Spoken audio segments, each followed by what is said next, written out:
So, Bill, I'll start with you. Rogers avoided the word God, obviously, on public television.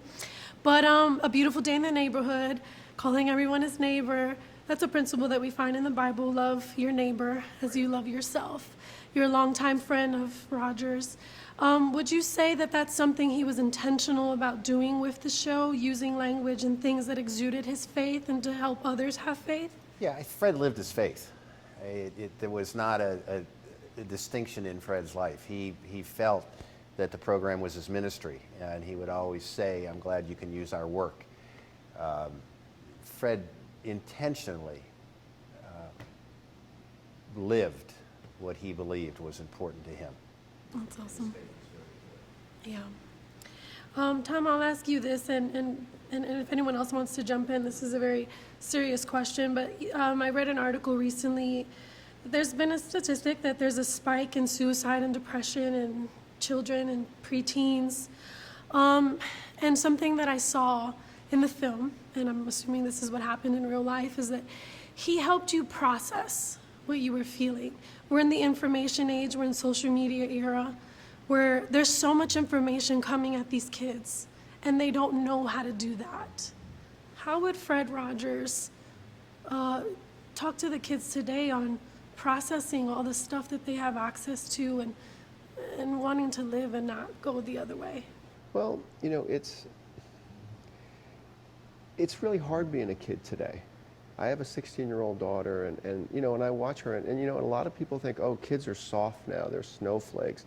I think kids have to be really, really tough now because they are, a lot of the things that communicate with them are technological in nature. They're driven by technology. They're not driven by human values. They're driven by technological values. And I think that makes it really, really tough to be a kid because it's an unfeeling, I mean, a lot of social mediums are really unfeeling.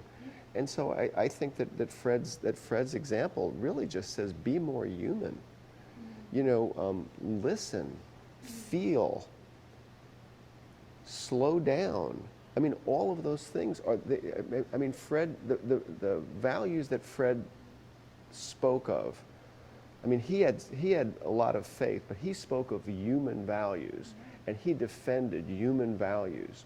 And that's how I think that he would tell kids to, you know, I mean, there is no easy answer to any of this, but slow down, listen, take a breath, look at somebody in the eye and shake their hand and try to get to know them. Yeah. And Maury, that's what I told you yesterday in the carpet. I was just watching your interviews. I felt your heart in your interviews, and I hadn't watched any of your films until yesterday, and I'm looking forward to watch the rest. But because of that, how has A Beautiful Day in the Neighborhood and what you've discovered on this journey impacted you? In more ways than I can name. I mean, I'm glad you feel that way. I'm glad it feels like you can feel my heart, because I think what I'm interested in is human connection, is exactly what you were just describing. It's tough to walk around in this world. It's tough to be alive. And Fred didn't shy away from being honest about how hard these things are and how coping, we need ways to learn how to process, to cope, because it is painful to be alive. And I feel that in many ways. I feel grateful and happy and all of those things, but I also recognize the pain that we're all experiencing, the collective pain we're experiencing, that our children are experiencing, the fear that we're living with in this moment in time. And I think the antidote to that fear and that pain is human connection. And that's the aim, I think, for most of us who choose to make movies. Our hope is to make us feel more connected to each other and to our humanity. This movie particularly has connected me deeply to my humanity. It's connected me deeply to the pain of being alive and to the ways in which we all have childhood trauma that is there that we need to heal. And that you're never too old to need somebody to look you in the eyes and tell you that you have value and that you are special.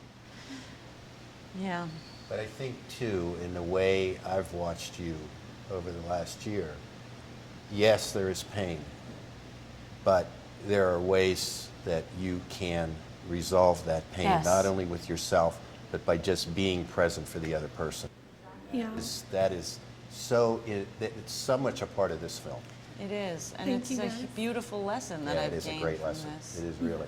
Thank you guys so much. I felt like the movie was like watching a counseling session for like with the counseling session that we need right now. But watch Can You Ever Forgive Me, because Mari does it in that will. film too. It is brilliant in that Thanks film. for your great questions.